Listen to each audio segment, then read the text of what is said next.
Hi friends, welcome back to Moni Spicy Kitchen. இன்னைக்கு நாம என்ன ரெசிபி பார்க்க போறோம்னா ரொம்பவே சாஃப்ட்டா நல்ல பஞ்சு மாதிரி கோகனட் தோசை எப்படி பண்ணலாம்னு நாங்க பார்க்க போறோம்.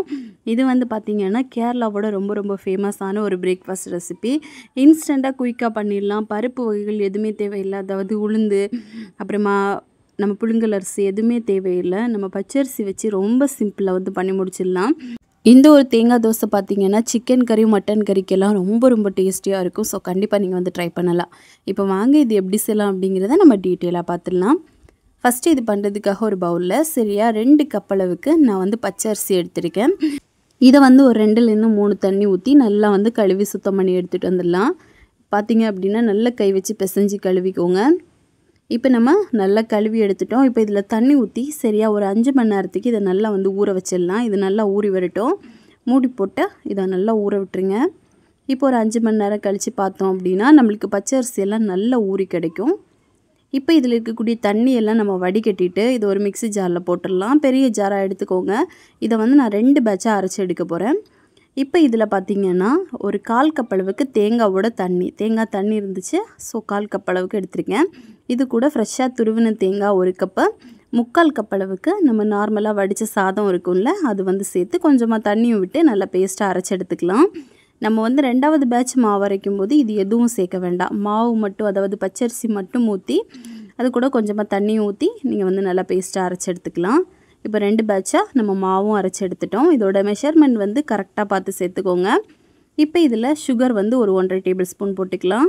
அப்புறமா தேவையான அளவுக்கு உப்பு ஒரு 1/2 டேபிள் ஸ்பூன் போட்டு நல்லா வந்து மிக்ஸ் பண்ணிடுங்க. இதில் தேவைப்பட்டால் கொஞ்சமாக நம்ம தண்ணி ஊற்றி கொஞ்சம் கூட லூஸாக வந்து நம்ம மிக்ஸ் பண்ணி வச்சுக்கலாம்.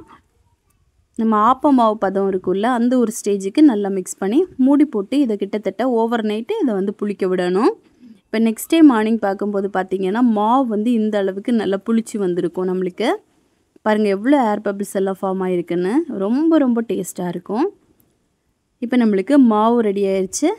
இப்போ இதில் கொஞ்சமாக தண்ணி ஊற்றி, அதாவது ஒரு 1/4 கப்பு போல் தண்ணி ஊற்றி நல்லா கரைச்சி எடுத்துகிட்டு ஆப்ப மாவு பதத்துக்கு கொண்டு வந்துடுவோம். அதுக்கப்புறமா நம்ம வந்து ஊத்தாப்பம் மாதிரி சுட்டு எடுத்துக்கலாம். இதில் பார்த்திங்கன்னா சாதம் வந்து நீங்கள் 1 கப் அளவு வரைக்கும் சேர்த்துக்கலாம். இப்போது நம்மளுக்கு மாவு ரெடி ஆயிடுச்சு.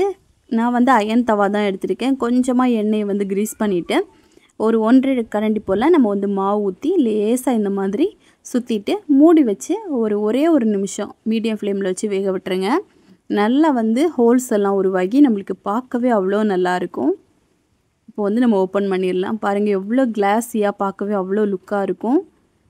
இது பார்க்குறதுக்கு மட்டும் இல்லை, டேஸ்ட் வைஸ் பார்த்திங்க அப்படின்னா அவ்வளோ அருமையாக இருக்கும். நல்லா சாஃப்டான ஒரு தோசையும் கூட.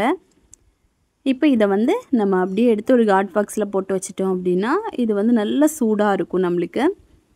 இப்போ அவ்வளோதான், எல்லாமே ரெடி ஆயிடுச்சு. பாருங்கள் எவ்வளோ சூப்பராக, எவ்வளோ ஸ்பாஞ்சினஸ்ஸாக ரெடியாக இருக்குன்னு. இது வந்து சட்டுன்னு நம்ம பண்ணிடலாம்.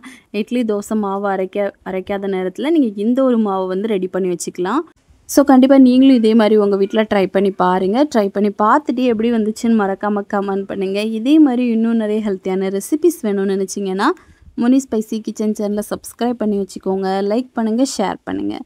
நெக்ஸ்ட் இன்னொரு வீடியோவில் உங்களை சந்திக்கும் வரை டேக் கேர், பாய்.